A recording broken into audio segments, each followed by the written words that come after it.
Quem tem razão? A comissão aprovou a PEC com a mudança no teto de gastos para viabilizar o Auxílio Brasil. A nova versão abre espaço fiscal de mais de 80 bilhões de reais para o governo bancar o benefício. Esse tema, como a gente já falou aqui nesta manhã, gerou muita repercussão nos últimos dias, porque o governo corre o risco de não respeitar a lei de responsabilidade fiscal, estourar o teto. Para isso, a gente recebe aqui dois especialistas para comentar este assunto tão falado nessa última semana. É o Ângelo Pessini, advogado especialista em direito tributário e contabilidade, auditoria e gestão tributária, e também Alessandro Spielborgs, membro da Comissão de Direito Constitucional e Direito Tributário da OAB e professor de Direito e Processo Tributário. Aos dois, doutor Ângelo e doutor Alessandro, muito boa tarde, muito obrigado pela presença dos dois aqui no Pan News. E vamos lá, começo com o doutor Alessandro. Doutor Alessandro, prazer revê-lo agora aqui nas ondas da Rádio Jovem Pan e também do nosso YouTube, também no Panflix e demais plataformas digitais da Jovem Pan. Eu pergunto, ficou claro como serão feitas essas manobras para elevar o valor do Auxílio Brasil até o final de 2022, depois daquela coletiva que o presidente Jair Bolsonaro concedeu ao lado do ministro Paulo Guedes, ou ainda paira muitas dúvidas de como essa conta será feita, de como essa conta vai fechar? Bom, vamos lá, que prazer enorme. Aqui da minha parte, estar aqui com você, para Ângelo também, prazer enorme, a todos os que estão nos ouvindo, vendo, também nos assistindo através do News.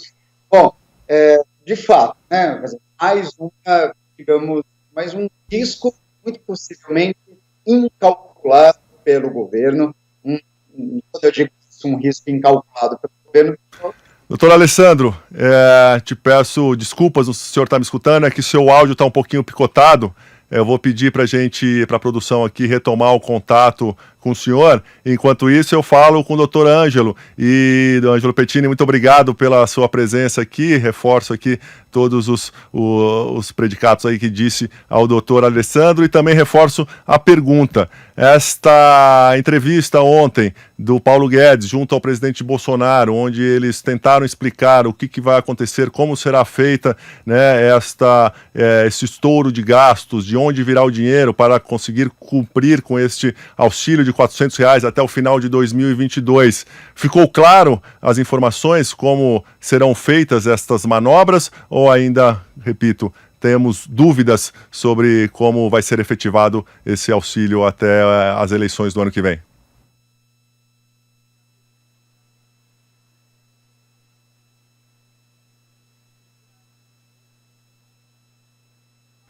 Doutor, acho que o seu áudio está bloqueado. O senhor consegue tentar desbloquear para a gente ver se é esse o problema? Está travado. Doutor Alessandro, vamos tentar retomar o contato com ele. Também sem sucesso. Infelizmente estamos com problemas técnicos aqui. Nenhum dos dois consegue nos escutar. A gente vai tentando aqui para retomar esse assunto que a gente vem falando aí durante a semana, e que ontem foi o grande ápice, né, com a entrevista coletiva do presidente Jair Bolsonaro e também do ministro Paulo Guedes, explicando como serão feitas, né, os ajustes para conseguir que o Auxílio Brasil permaneça, né, seja efetivado o Auxílio Brasil, que vai substituir o Bolsa Família, que ele permaneça em R$400 pelo menos até o final de 2022, e também essa entrevista coletiva que foi muito importante, porque o mercado financeiro, desde quinta-feira, quando a PEC passou na comissão, né, do Congresso, acabou ficando não muito claro ali se o ministro Paulo Guedes iria permanecer, e o ministro Paulo Guedes ontem, esta entrevista também foi para amenizar, para pôr calma aí no mercado, que ele iria continuar. E na véspera, lembrando que na quinta-feira também, 2 assessores do ministro Paulo Guedes haviam pedido demissão, aliás, 4 assessores, mas 2 mais importantes. Então ficou essa dúvida, mas ontem Paulo Guedes com o presidente Jair Bolsonaro acalmaram. Agora eu retorno, Alessandro, tudo bem? Agora acho que a gente vai se escutar você, então repito mais uma vez a pergunta. Ontem ficou claro ali as contas que o presidente Jair Bolsonaro e principalmente o ministro Paulo Guedes declararam que vão fazer para que esse auxílio não cause um estrago ainda maior nas contas públicas e também na responsabilidade fiscal do governo? Bom, agora sim, prazer enorme falar contigo, Gabriel, o doutor Ângelo também, que nos acompanha aqui, a todo mundo que está nos assistindo e nos ouvindo aqui pela Pan News, né, que satisfação enorme. Bom, pois é, em razão, na verdade, dessas novas ações do governo, fica muito delicado, na verdade, imaginar qual é o cálculo efetivo que eles fizeram, né? Eu digo isso no sentido de que se trata de uma preocupação do ponto de vista econômico e com uma repercussão tributária bastante grande. E aí, por uma razão muito simples, eu diria. Quando ele, na verdade, precisa de recursos para que, na verdade, ofereçam um auxílio, ou seja, qual ele for, ele precisa, na verdade, adotar algumas compensações. E isso é uma exigência clara, né, e estabelecida na Lei de Responsabilidade Fiscal. Que tipo de compensação? Ele vai precisar justificar como que ele faz para alcançar determinados valores. Para isso, ele tem, basicamente, dois caminhos. Um primeiro caminho seria cortar na carne, ou seja, diminuir gastos públicos, diminuir gastos com a própria administração, ou então, de uma forma que muito provavelmente é certo que vai acontecer, é aumentar tributos, ou seja, tributos esses serão fatalmente sentidos por toda a sociedade, incluindo aí, e talvez em especial, a mesma camada da população que vai receber esse auxílio. Ou seja, eu diria o seguinte, Gabriel, na verdade, esse auxílio dado, ele não vai ser um auxílio efetivo no montante que está sendo ofertado, porque, afinal de contas, essa camada da população também vai ser impactada com um eventual aumento de carga tributária. Ou seja, isso significa dizer que o poder de compra que eles vão receber com esse auxílio não é o mesmo poder efetivo. Certamente é um poder menor. E isso, sem considerar ainda por cima o risco que é, ou seja, a insegurança trazida a partir do momento que eles anunciaram que eles vão furar o teto de gastos. Se eles vão furar o teto, se o próprio governo, que deveria, eu diria, oferecer, né, dar o exemplo a respeito do teto, né, de todas essas determinações já programadas pelo legislador, se ele mesmo não consegue, na verdade, atender isso, ora, imagine, então, todos os demais participantes do mercado, como que eles enxergam uma situação como essa. Se é algo inseguro, certamente isso vai gerar um maior risco e teremos outros efeitos, além de, provavelmente, os efeitos tributários que serão por todos nós sentidos, incluindo, repito, pela camada da população que será beneficiada pelo auxílio e todos os demais, com certeza. Eu falo agora com o Ângelo, doutor Ângelo Pessini. Doutor Ângelo, passo a pergunta para o senhor. A ajuda humanitária, ela é bem importante, ninguém é contra, nenhum de nós somos contras, afinal vão ser mais de 17 milhões de pessoas ajudadas. Mas a que ponto todo esse estouro do teto, esse estrago, pode ser mais prejudicial do que o Auxílio Brasil, os benefícios que o Auxílio Brasil poderá trazer? Gabriel, eu secundo o que o Alessandro trouxe para a gente. O que acontece no final da questão como um todo é o poder efetivo de compra que não será efetivamente realizado por toda a sociedade. Nesse contexto, não temos ali uma efetividade prática desses aumentos ou dessas concessões da Bolsa de Auxílio e assim por diante. Então, o que o Alessandro trouxe para a gente logo no início é exatamente o que irá acontecer. Acho, inclusive, muito difícil encontrar algum técnico que fale ao contrário disso. Nós temos uma efetividade muito grande de pessoas ali que necessitam, de fato, de auxílio. Entretanto, no final das contas, de nada adianta você acabar repassando algum recurso, nesse contexto, sem que tenha ali efetivamente algum retorno financeiro, e aqui me referindo ao poder de compra que essas famílias terão a partir desse auxílio posto pelo governo federal. Retomo com o doutor Alessandro. Doutor Alessandro, o ministro disse ontem, abre aspas, resolveremos para o futuro, não só para o ano que vem. Pelo que ele apresentou ali, pelo que foi falado durante a semana, o senhor acredita nisso ou o auxílio vai tentar ajudar ali até um certo limite apenas até o final de 2022? Como é que fica para depois disso? O aumento de compras dessas pessoas vai ter um aumento, né? Vai ser um aumento de R$100, mas e depois disso, quando este valor for diminuído, for cortado?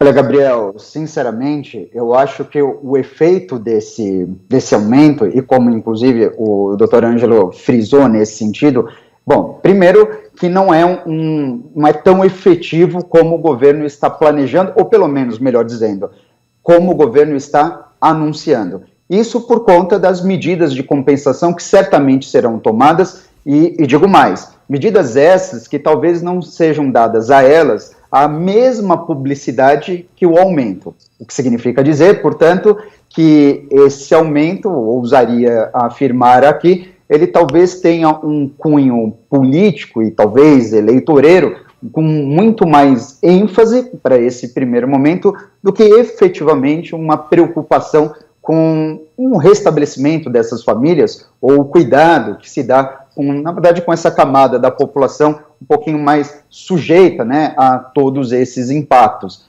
Em resumo, então, eu diria que esses efeitos para 2022, talvez esses primeiros efeitos, esses primeiros momentos, eles sejam talvez aplaudidos mesmo por quem venha a receber, né? E quando eu digo primeiramente aplaudido, nesses momentos iniciais, seria até o final do ano.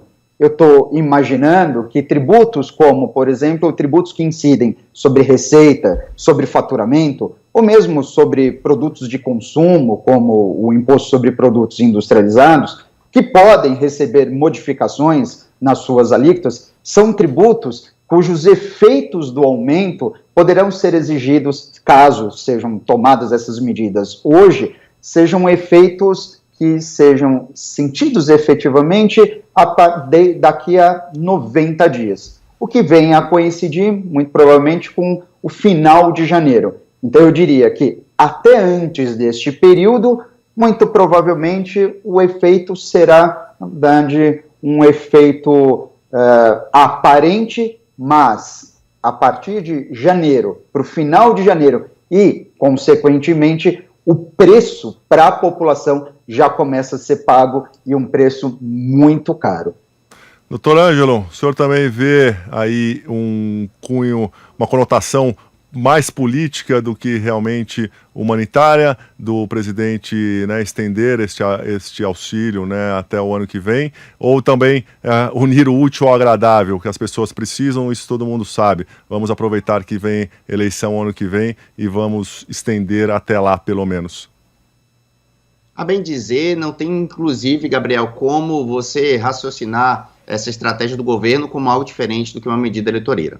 Para além de uma necessidade que não é de hoje, ela sempre existiu, mas tentar no final, ou melhor dizendo, nos últimos 100 metros ali de corrida, pensando já numa aprovação de uma maioria para fins de pleito eleitoral, isso mostra significativamente qual que é a intenção do governo e, obviamente, aqui é meio que tentar tampar o sol com a peneira, tentando repassar os valores que de fato são necessários, friso, não hoje, não apenas hoje, mas nós temos um índice de miserabilidade no Brasil muito grande.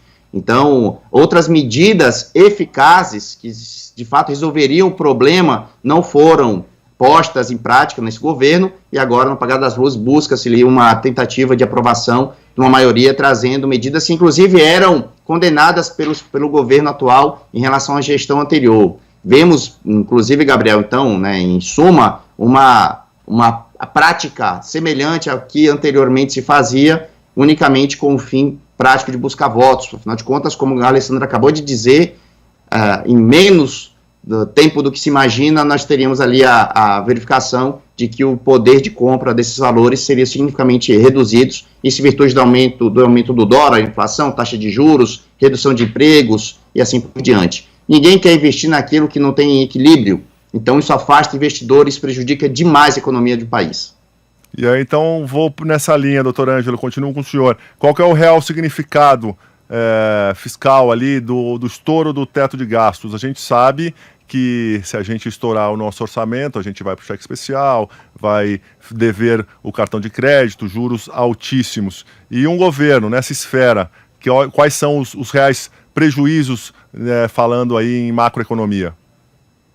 Em macroeconomia, na verdade, eu inicio, Gabriel, falando se ele estourar o teto sem aprovação que se espera. Responsabilidade, crime de responsabilidade aos envolvidos. E falando especificamente em matéria de macroeconomia, volta-se nos estudos em relação à eficácia daquele plano posto em médio, curto e longo prazo. Quando falamos em economia, é claro, curto prazo, geralmente não temos ali uma acentuação muito grande, muito elevada, mas em relação a médio e longo prazo, a gente consegue já perceber que provavelmente nós teremos um prejuízo acentuado da economia. Não é a primeira vez que se busca se rediscutir tetos, waiver, né, que é o tão falado ultimamente, já foi feito lá no governo de João Figueiredo, isso em 83, e nós só tivemos o restabelecimento daquela situação em 93, então temos aí 10 anos passamos, né, afinal de contas, 10 anos até reequilibrar em virtude ali de uma concessão. O waiver é nada mais do que isso, é uma permissão para que alguma regra seja ali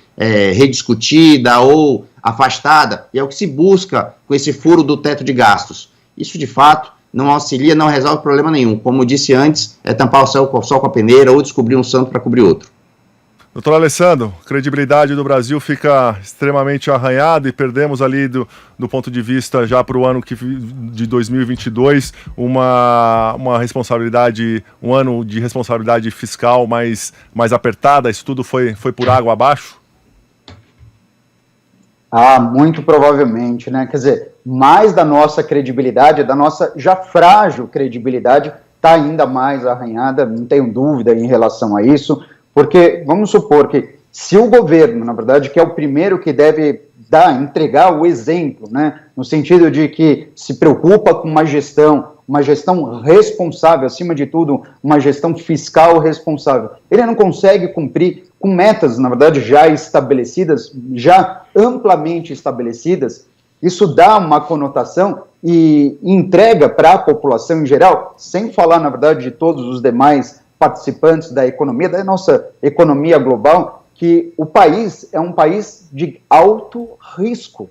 Por que, então, de fato, né, um investidor vem aqui se o próprio governo não consegue cumprir com metas já tão bem determinadas, e ainda que discutíveis nesse sentido, se o governo não consegue adotar isso para cumprir, na verdade, outras medidas, para adotar outras saídas, veja, até os próprios participantes internos, eles trarão uma repercussão que será sentido claramente, não só por toda a população, mas especialmente, mais uma vez, vou reiterar, por aqueles que serão beneficiados com o auxílio. Exemplifico aqui, vamos imaginar o seguinte, essas pessoas que venham a receber esse auxílio, elas muito provavelmente terão uma repercussão a esse respeito, não nesse primeiro momento, como eu tinha citado, mas num segundo, embora breve momento. Em que sentido? Essas pessoas são pessoas que muitas das vezes vão precisar tomar empréstimos, enfim, realizar alguns financiamentos, não só essas pessoas, mas a população no geral. Mas, a partir do momento que o governo toma medidas como essas, né, ou seja, mostra uma insegurança, não mostra uma estabilidade que todos nós desejamos. Quem vê de fora, as próprias instituições financeiras, entendem isso como um risco mais elevado. E aí nós sabemos, né? Risco mais elevado significa dizer que eu posso emprestar o dinheiro, mas se eu empresto o dinheiro, eu empresto num risco alto, significa dizer que eu vou ter que colocar juros mais altos também. E aí, olha só, mais uma vez repercutindo para toda a sociedade. Na hora que alguém precisar de um financiamento, pagará muito mais por isso. Imagine eu na qualidade de uma pessoa que venha receber um auxílio, primeiro, arcando com alta tributária, se não diretamente, indiretamente. Num segundo momento, passando por uma virada de ano onde, naturalmente, acaba se decidindo gastar, pessoalmente, né, no âmbito familiar, um pouco mais do que em meses ao longo da metade do ano, por exemplo. Ou seja, por conta das festas de final de ano. Soma-se a isso, em janeiro, dívidas como que vêm, né, e que são inevitáveis, como de IPTU e IPVA, mais alta nos juros. Gabriel, o preço está alto demais para minimamente tudo isso valer a pena. Perfeito. Doutor Ângelo, sobre a PEC, né, já que para tudo isso acontecer, a PEC dos precatórios precisa passar, né, e já está muito bem encaminhada. Ela é totalmente casuística, nada vem a dizer que a partir de 2023 essas regras, né, o que for feito aí entre janeiro, o cálculo feito de janeiro a dezembro, seja mais vantajoso do que o modelo atual? O que acontece, Gabriel, que se observa, é que o projeto relacionado ao pagamento de precatórios é mais uma medida, tal como essa de furar o teto dos gastos, para pôr em prática o auxílio posto pelo governo atual. Então, basicamente, é um plano B, que na verdade está em pleno funcionamento junto com o plano A. Tivemos a recente aprovação na comissão, vamos agora aguardar a aprovação do pleno e assim por diante. Na sequência, no que nós podemos observar como as soluções que eles trouxeram para não realizar pagamento dos precatórios, que são títulos devidos, isso inclusive traz, né, o não pagamento desses títulos resultam no mesmo efeito negativo, falando aqui em macroeconomia, não apenas em macroeconomia, mas relacionado ao dia a dia do cidadão, vamos dizer assim, que daí fica mais claro para todos. Afinal de contas, quando o governo não cumpre com seus pagamentos, como a Alessandra falou anteriormente, os investidores ficam assustados. Afinal de contas, como é que eu vou investir em um local onde o próprio gestor principal não cumpre com aquilo que a lei determina, ou os planos ali alinhaçados foram postos e assim mesmo ele não cumpriu. Então isso assusta muito, fazendo com que tenhamos uma efetividade no aumento do dólar, resultando, portanto, no aumento da inflação e taxa de juros, e aí prejudicando o poder de compra, que nós já falamos aqui, porque o efeito é extremamente similar. O que se propôs com o não pagamento dos precatórios no modelo atual como posto foi um desmembramento de valores. Uma parte seria paga, portanto, em 2022 e outra em 2023, mas é claro que isso pode ser revisto até a sua conclusão, né, das discussões. Isso é nada mais do que uma tentativa de calote. Afinal de contas, o título estava ali pronto a ser pago. Imagine que o consumidor não tem essa opção. Ou ele faz o pagamento de seus débitos juntos a empresas privadas, ou mesmo em relação ao recolhimento dos seus tributos, né? Como estou falando aqui das 5 espécies tributárias, o próprio cidadão, e aqui também incluindo as empresas, não possuem essa possibilidade de fragmentar aquele valor devido. Então veja que, no final de contas, o jogo não é igual para ambos, né? A administração pública tenta, de certa maneira, justificar aí esse não pagamento para colocar o dinheiro em circulação, entretanto, a qual custo? A qual custo nós teremos esses valores aí sendo circulados? Porque, então, num pensamento que se discutia há muito tempo já, talvez cortar da própria carne, acho que Alessandro, se não me falha a memória, falou disso também, reduzir os gastos da máquina pública, e efetivamente, uma coisa que muitas pessoas talvez não lembrem, né, fica falando, mas é necessário que os R$400 sejam entregues às famílias. Claro que são, e eu digo mais, não apenas 400, muito mais. Isso porque nós temos muitas falhas em relação às prestações de serviços públicos aqui postos, né?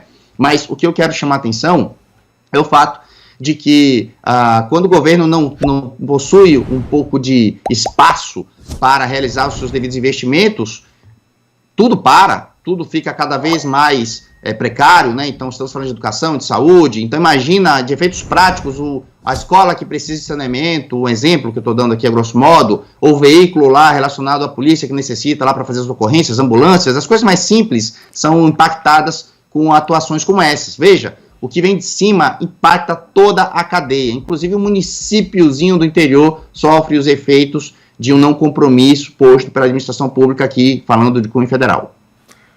Ângelo Pessini, doutor, muito obrigado pela sua presença aqui, pelos seus esclarecimentos e por nos atender nesta tarde de sábado. Tenha um ótimo dia, uma ótima tarde para o senhor. Muito obrigado, Gabriel. Um abraço, Alessandro. Tudo de bom.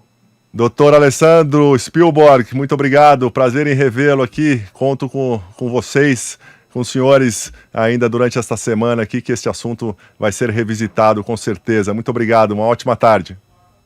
Eu que agradeço, Gabriel. Doutor Ângelo, também foi uma satisfação. Contem sempre comigo. Bom, agora...